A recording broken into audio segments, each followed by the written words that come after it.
is saying that his wife, a new revert, committed adultery. First of all, it is extremely dangerous to slander someone with adultery. If I see someone on top of someone else, and I go and say that this person was committing adultery with that woman, I will be flogged 80 lashes unless I provide 3 more witnesses with me.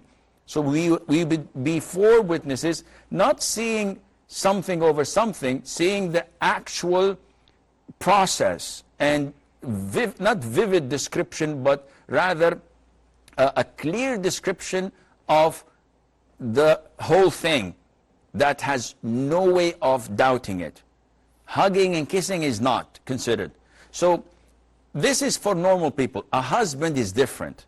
If a husband saw his wife committing adultery and he testifies that he had seen the actual thing, the actual sexual intercourse, then he has the right to go to the court, and he does what is known as li'an.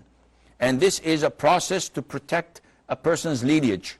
So he goes to the court and says, "Oh judge, I've seen my wife committing adultery with another person." The judge says, "Provide your witnesses." He says, "I don't have any witness." Then he applies what was mentioned in the beginning of Surah An-Nur.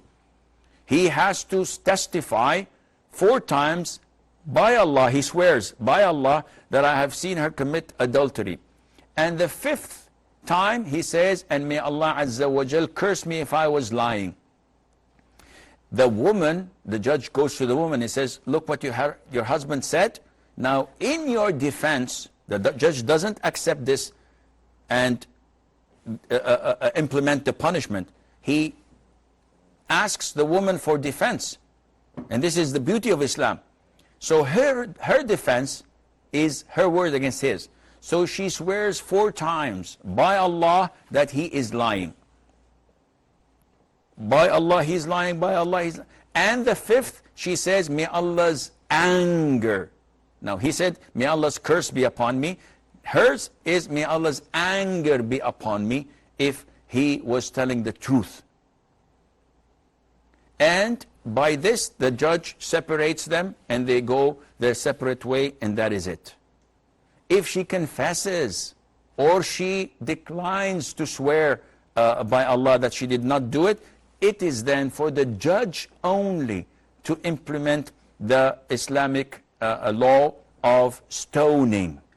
So it's not for you, Akhi Abdul Latif, it's not for me, it's not for the Imam of the Masjid of the community, it's only for the Muslim ruler of a country who has a panel of Muslim judges who would investigate, interrogate, and come up with such a conclusion. May Allah make things easy for us.